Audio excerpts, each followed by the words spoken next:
Good morning, কেমন আছো? নিশ্চয়ই খুব ভালো আছো। আমিও ভালো আছি। চলো আজকে সাজানো গোছানো একটা ব্লগে তোমাদেরকে নিয়ে ব্লগটা স্টার্ট করে দিয়েছি।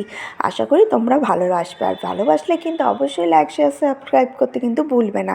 আমার এটি একটা নতুন চ্যালেঞ্জ, যদি তোমরা পাশে থাকো আমার, তাহলে আমি এগোতে পারবো, আর আমি সুন্দর সুন্দর ভিডিও তোমাদের সাথে শেয়ার করব। তো এখানে আমি বসে গেছি রান্না করতে। আজকে ভাবলাম কি সকালবেলাটাই সুন্দর করে আজকে তাড়াতাড়ি করে রান্নাটা কমপ্লিট করে নেবো। ঘরের কাজ তো আমার সবসময় হচ্ছে 8টা সাড়ে 8টার ভেতরে কমপ্লিট হয়ে যায়। একদম মর্নিংয়েই আমার বাসি কাজ একদম কমপ্লিট হয়ে যায়।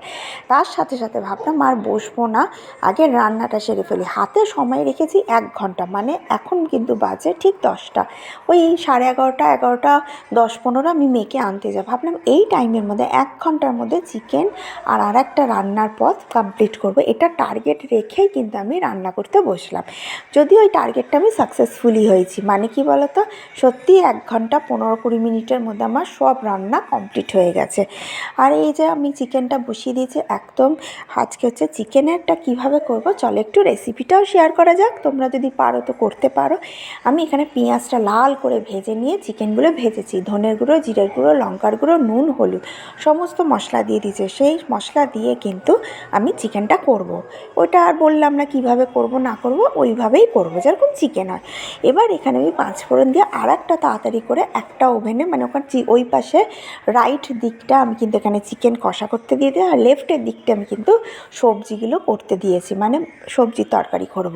তা তরকারিও না আবার ভাজাও বলবো না, মানে বেশ বেশ এরকম নুন হলুদ কাঁচা লঙ্কা দিয়ে 5 ফোড়ন দিয়ে জাস্ট ভাজা ভাজাই করবো। কিন্তু এটা কিন্তু খেতে খুব ভাল লাগে, রুটির সাথে তো খুবই ভাল লাগে।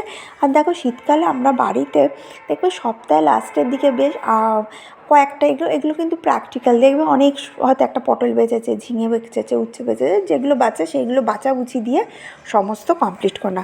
আর এইখানে হচ্ছে আমার বকবক করছি, আমার মেয়েকে আমি কিন্তু নিয়ে নিলাম একদম কাছেই, আমার বাড়ি থেকে স্কুল ওর কাছে।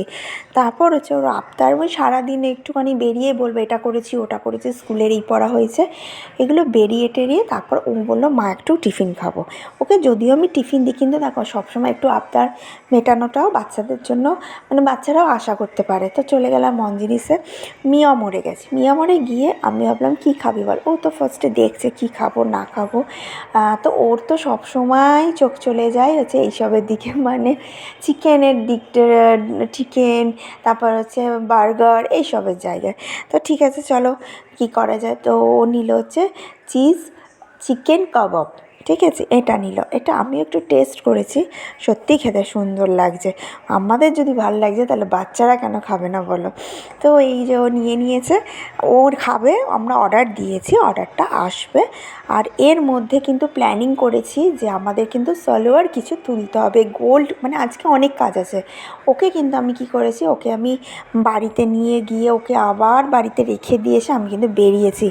আর স্কিপ করো না, দেখতে পাবে লাস্টের দিকে আমি কি কি কিনেছি।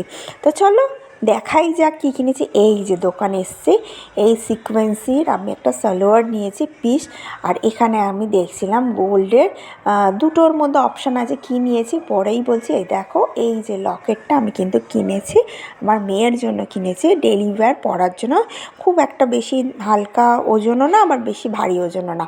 আর সালোয়ারের পিসটা দেখো সুন্দর হয়েছে কিনা অবশ্যই কমেন্ট করো, কোনটা ভালো হয়েছে সেটা কমেন্ট করে বলবে। এখানে একটা পেস্তা গ্রিন নিয়ে নিয়েছি, আমার ভীষণ ভালো লেগেছে। দুটো সালোয়ার পিস নিয়েছি, বানাবো, অলরেডি বানাতে দেবো। আর এখানে সন্ধেবেলাও দুধ নিলাম, চা নিলাম।